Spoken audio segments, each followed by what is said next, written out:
Oke, assalamualaikum warahmatullahi wabarakatuh. Oke, yang ini eh, waktu hari Kamis ya, tanggal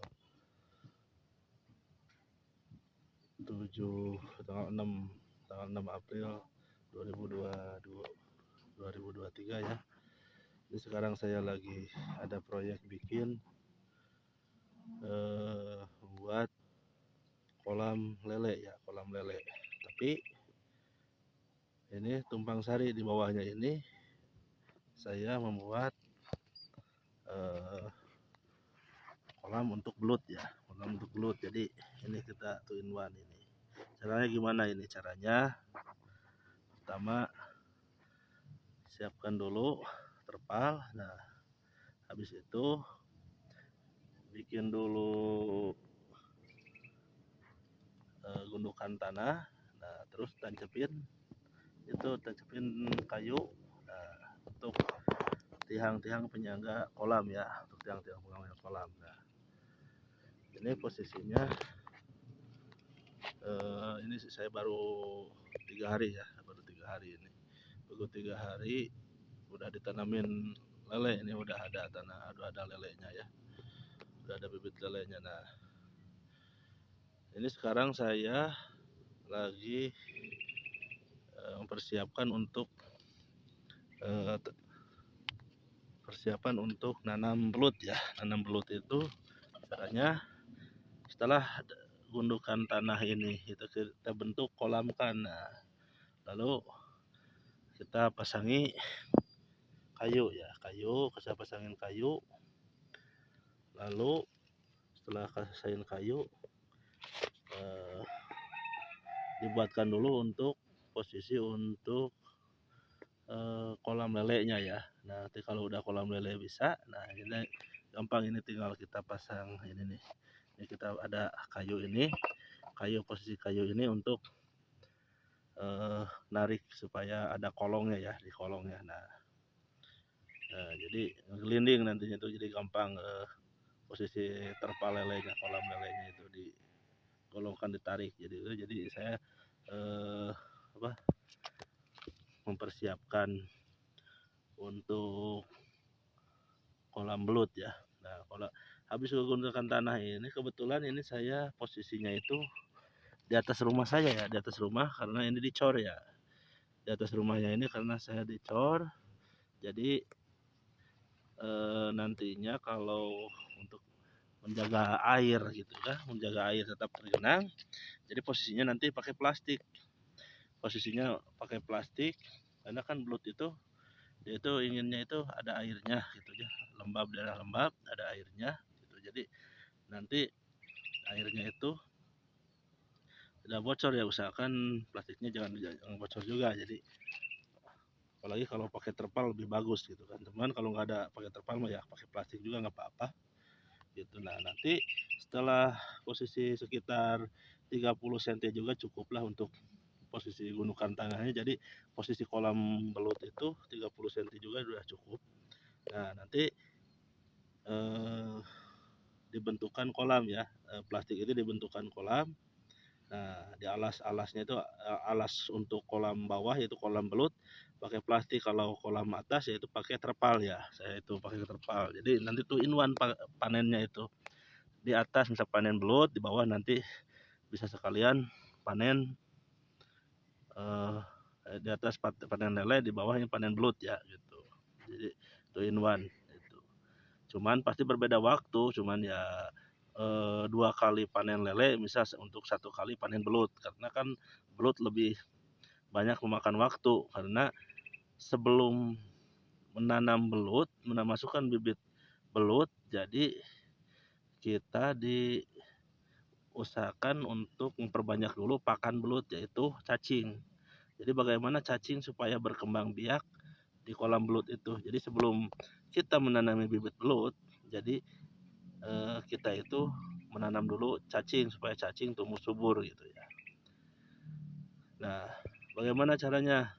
Ya itu cacing itu sukanya itu ada, jadi dalam waktu 1 bulan 1 sampai 2 bulan ya kita masukin kita membuat media untuk cacing. Itu saya membuat medianya jadi jerami ya, jerami padi ini. Nah, jerami padi ini nanti disusun, dimasukkan lagi sisanya, nah dimasukin ke kolam bawah ya. Nanti supaya ini makanan nanti untuk cacing juga ya. Jadi jerami padi ini makanan untuk cacing. Jadi dia cacing itu memakanin jerami gitu ya, jerami yang nanti busuk gitu. Nah, cepat busuk. Terus apalagi gedebong pisang atau pohon pisang gitu ya, yang terus daun-daunan, mau yang hijau mau yang udah tua juga masukin aja ke sini, jadi ke kolam belut ya. Jadi nanti disusun, nah disatuin, terus kalau ada tai sapi, terus tai domba juga gitu ya, kotoran sapi, kotoran domba masukin saja gitu kan, untuk memperbanyak cacing gitu kan. Karena cacing itu makanannya itu ya itu untuk jadi makanin cacing, jadi cacing cepat berkembang biak gitu ya. Nah, setelah semua masukin saja, nanti kita pakai nutrisi ya supaya cepat berkembang, yaitu pakai opat dan molase gitu ya, opat dan molase untuk agar ya, pembusukan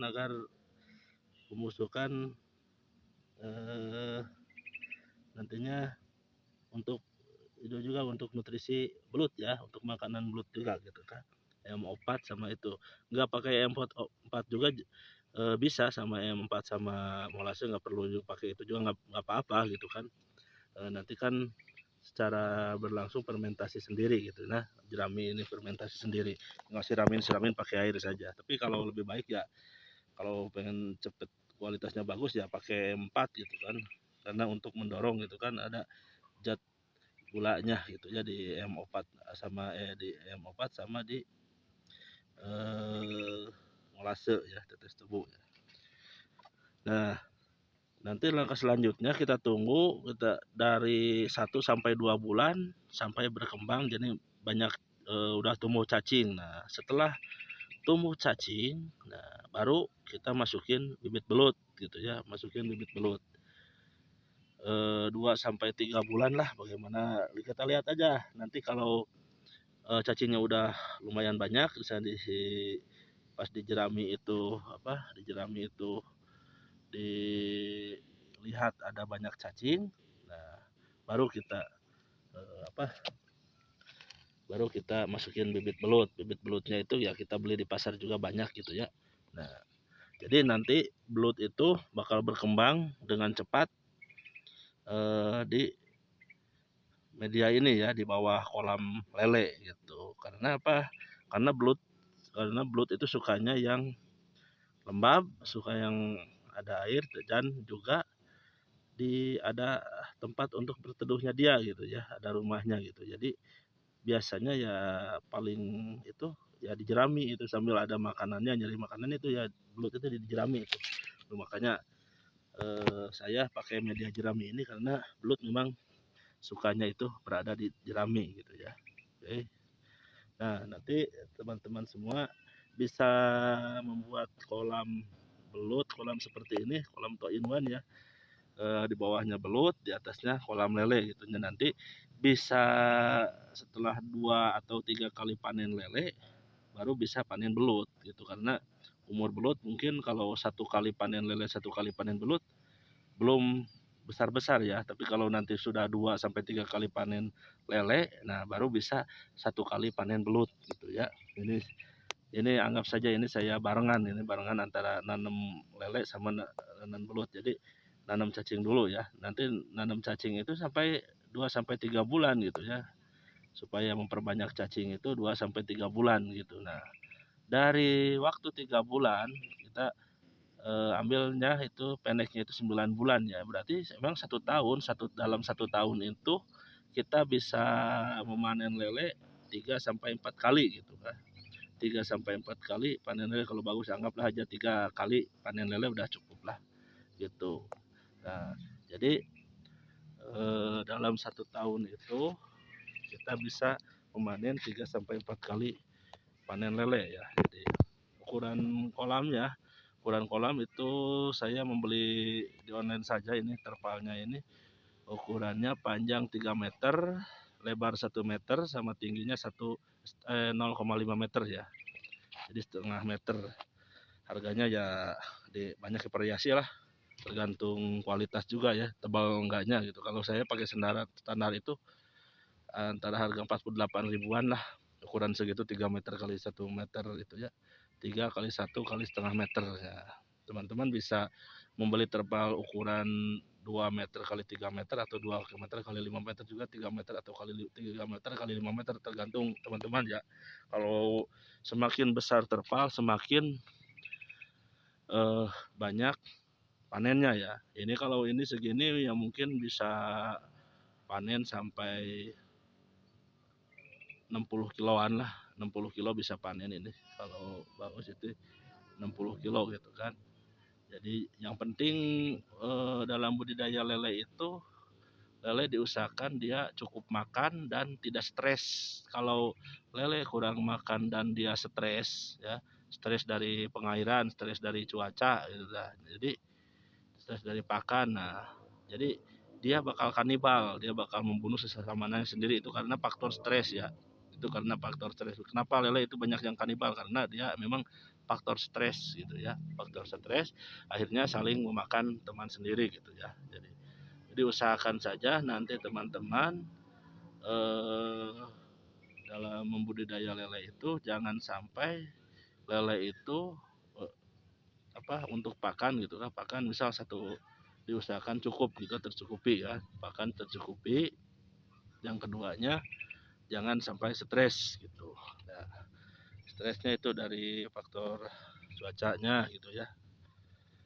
Nah, jadi nantilah teman-teman bisa cari tahu juga bagaimana cara menanam lele yang baik dan bagaimana cara menanam belut yang baik. Kalau saya di sini saya hanya ngasih solusi bagi Anda yang mau beternak lele sambil di bawahnya ditanamin belut. Nah, ini Anda bisa tiru model seperti saya. Jadi di atasnya lele, di bawahnya ada belut ya. Jadi saling makan, jadi sendiri-sendiri ya. Kolam lele, kolam belut. Tapi dengan begini kita bisa irit biaya ya, irit ruang gitu ya, ruangan. Jadi cukup untuk ruangan kecil juga kan kita bisa menanami dua hobi kita, misalnya menanam lele, yang keduanya berternak belut ya, oke teman-teman semuanya, semoga teman-teman bisa ikut juga ya cara saya. Oke, silakan yang mau ikut cara saya, oke mangga, silakan. Nggak simpel gitu kan, nggak banyak memakan tempat, nggak banyak mengeluarkan biaya. Oke, terima kasih semuanya. Nantikan konten saya di episode yang lain. Oke, cukup sekian dari saya. Semoga teman-teman selalu sehat, dalam keadaan sehat walafiat, dan dimudahkan rezekinya. Amin ya rabbal alamin. Terus akhirul kata dari saya, wabillahi taufiq wal hidayah. Wassalamualaikum warahmatullahi wabarakatuh. Assalamualaikum warahmatullahi wabarakatuh. Sekarang saya lagi di tempat bibit lele ya, di daerah Banjaran, Kabupaten Bandung ini. Saya rencana mau membeli bibit lele lagi untuk kolam yang kedua saya ya. Ini bibitnya seukuran segini ya. Nih nanti saya serok dulu nih. Jadi untuk bibit lele ini di sini wah banyak banget, saya juga kagak. Karena ukuran segini aja lah cukup. Nanti 1 kilo berapa ini ya.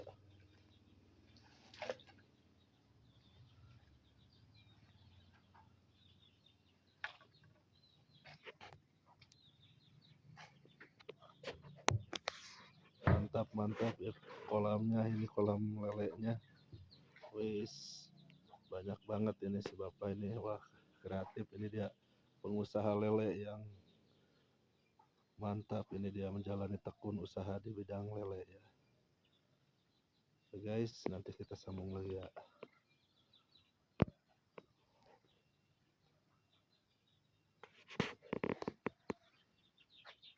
Ini kolam lele yang agak gede ini. Kolam lele yang agak gede. Ini kolam yang agak kecil. Ini yang kecil-kecil ini, yang sebesar korek api. Kecil-kecil. Ini sebesar kelingking.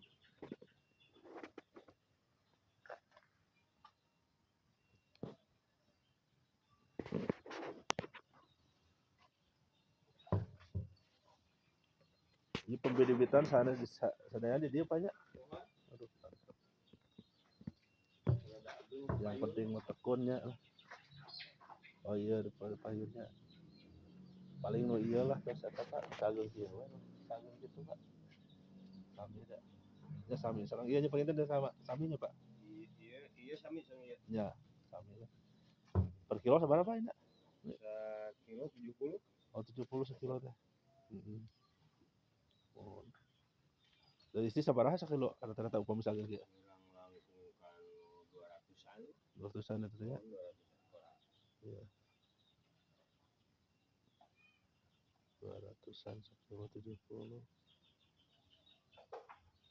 Paling abi nyobain heula sakilo heula udah tah can dokap terpal jadi ya, mohon sakilo heula Pak. Ya.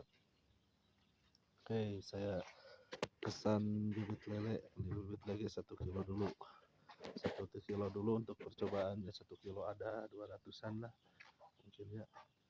Jadi nanti saya uji coba dulu untuk lelenya ya. Betul.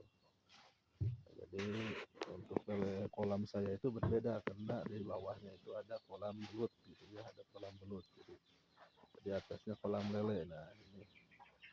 Jadi kalau ini kan hanya satu aja, jadi kolam khusus kolam lele. Nah, kalau saya ada 2, yaitu di bawahnya ada kolam belut gitu ya.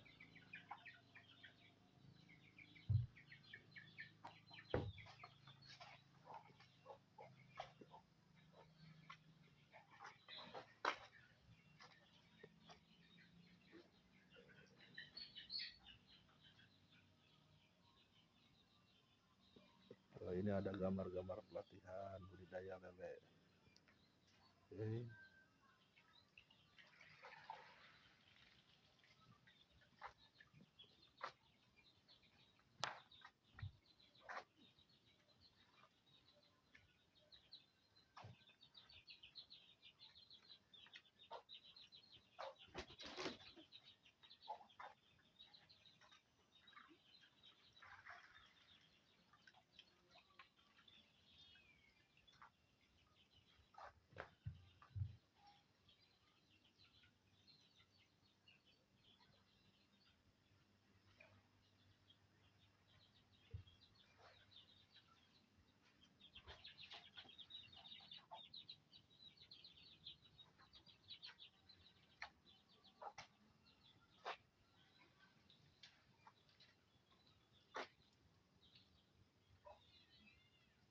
Nah ini saluran pengurasan untuk penguras air nanti kan kalau dikuras bisa gampang tinggal copot peralon-peralonnya. Ini peralon untuk pengurasannya, tinggal copot peralonnya jadi air bisa langsung terkuras. Nah ini cara budidaya lele yang baik ini begini. Jadi kalau menggunakan kolam terpal ya, kolam terpal misalkan tingginya itu jadi dibagi 2 ya, tinggi bisa 1 meter tingginya, jadi diisi airnya 50 cm, jadi 50 cm agar lele tidak loncat gitu ya. Terus ya, diusahakan begini nih, standar. Oke.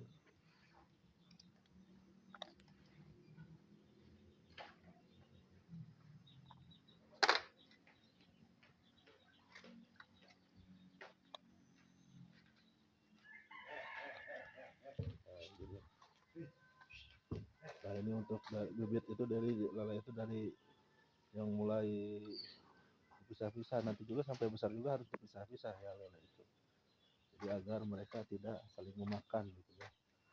Jadi misal yang gede-gede, yang ukuran dua jari, ukuran satu jari. Nanti kalau dipisah-pisah sampai gede juga. Jadi tidak saling memakan gitu. Oke. Sekian dulu info dari saya. Oke. Semoga Anda semua sehat, diberikan kesehatan dan rezeki yang melimpah. Oke. Bila taufiq wal hidayah. Assalamualaikum warahmatullahi wabarakatuh. Guys.